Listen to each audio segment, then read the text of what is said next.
En la adolescencia Jesús dijo: en la empresa, en los negocios de mi padre, me debo dedicar. ¿De qué se trata ese negocio?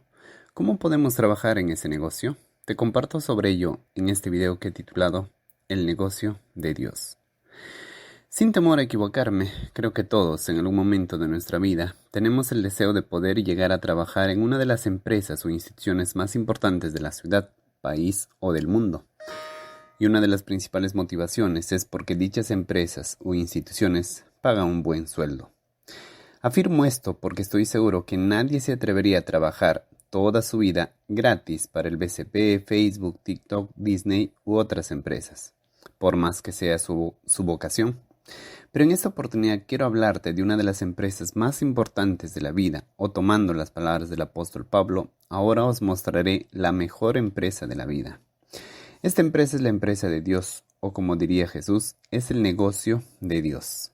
En una ocasión, cuando Jesús era un adolescente, cuando tenía 12 años aproximadamente, sus padres le habían buscado porque pensaron que se había perdido.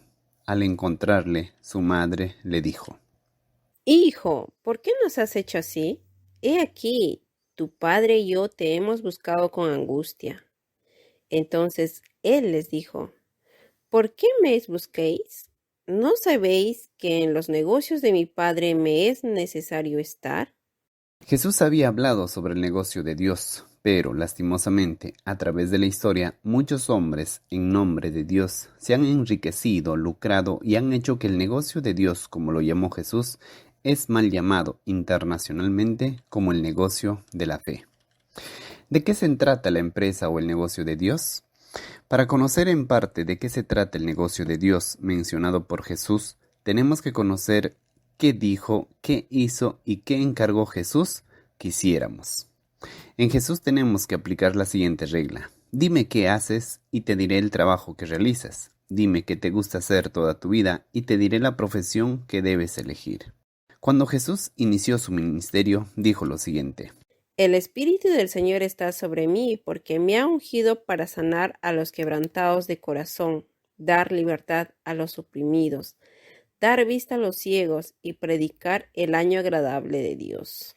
También, leyendo los evangelios, podemos ver que Jesús se dedicó principalmente a hablar de Dios para que todos sean salvos y nadie se pierda en el infierno, que las personas amen a Dios y también sano a los enfermos. Finalmente, luego de resucitar y antes que regrese al cielo, el encargo que dejó fue: Id por todo el mundo y predicar el Evangelio para que todos sean salvos. Jesús estuvo enfocado en hablar de Dios, que las personas crean en Dios, se arrepientan para que sean salvos del infierno, que amen a Dios, y además se dedicó a ayudar a los necesitados.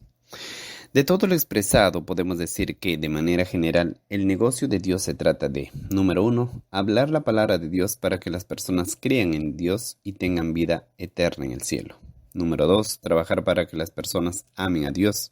Y número 3, amar al prójimo y ayudar a los necesitados, tanto emocional y materialmente. A estas tres actividades, en muchas iglesias generalmente se le denomina como servir a Dios. Ahora, lo más extraordinario es que en el negocio de Dios podemos trabajar tanto de manera presencial y remoto. El trabajo remoto en los negocios de Dios se implementó mucho antes de la pandemia del COVID.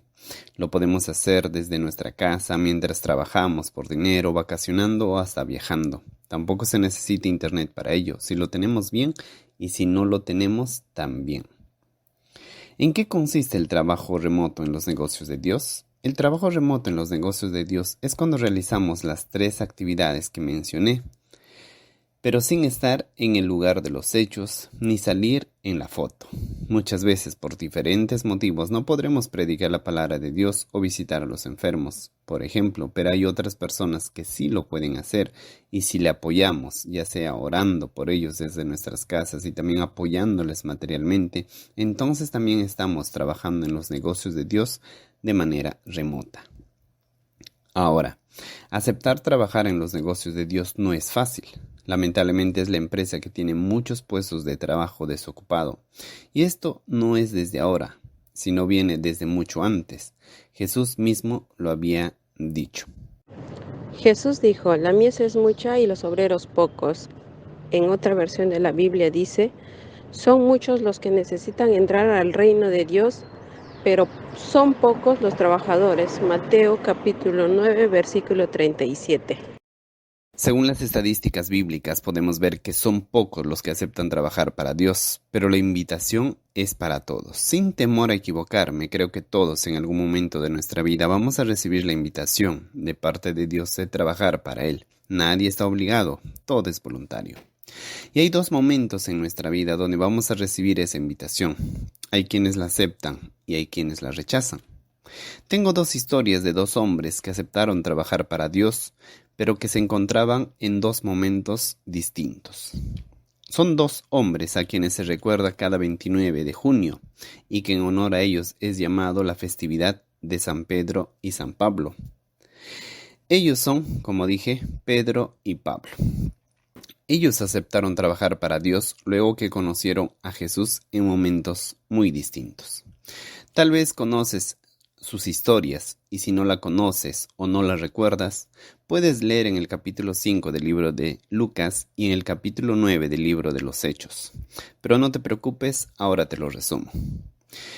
Cuando Jesús se le apareció a Pedro, Pedro no había logrado pescar nada. Jesús le dice que regresen a pescar. Pedro obedece y ocurre el milagro de la pesca milagrosa. Es ahí cuando Pedro, luego que no había pescado nada, ve que una gran cantidad de peces estaba en sus redes. Pedro estaba sorprendido y asustado, y viéndole Jesús le dice: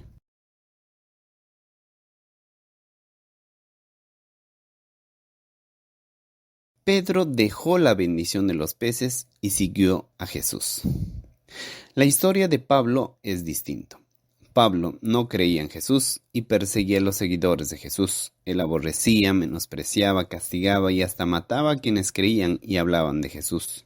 Pablo era un personaje importante, tenía un cargo importante en el tiempo de Jesús, y en una ocasión, cuando se dirigía a una ciudad para atraer a más seguidores de Jesús y castigarles y hasta matarles, Jesús se le apareció en el camino.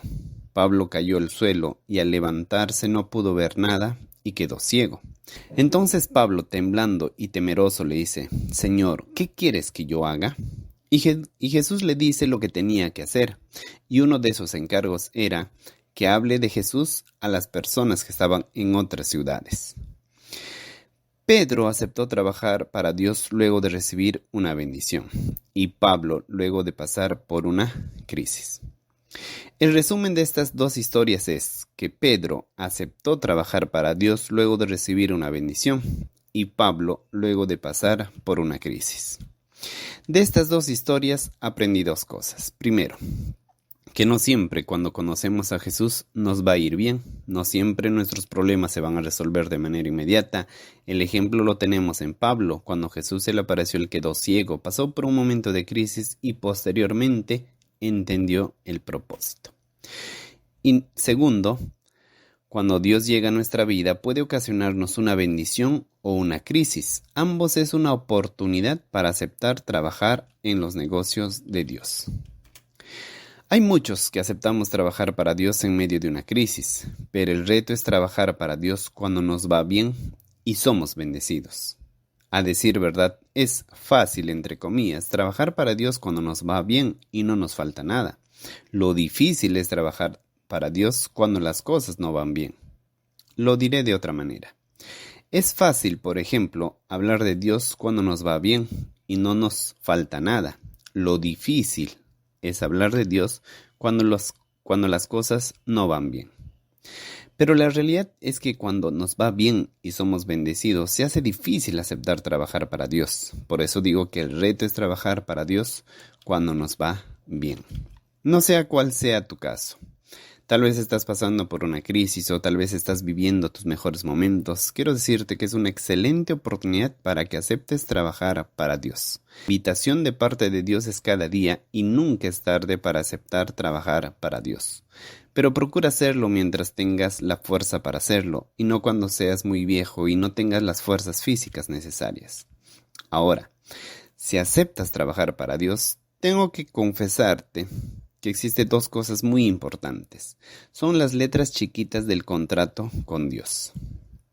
Primero, Si trabajamos para Dios, debemos ser conscientes que nuestro trabajo no siempre va a ser remunerado. No podemos condicionar nuestro trabajo a un sueldo.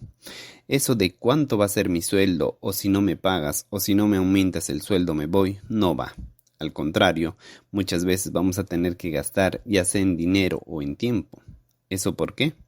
Porque si el Hijo de Dios, Jesús, derramó su sangre y entregó su vida para que nosotros de manera gratuita tengamos vida eterna, ¿con qué derecho tenemos en condicionar nuestro trabajo a Dios por un sueldo, una retribución o una bendición? Tal vez alguien dirá, ¿yo qué gano si trabajo para Dios?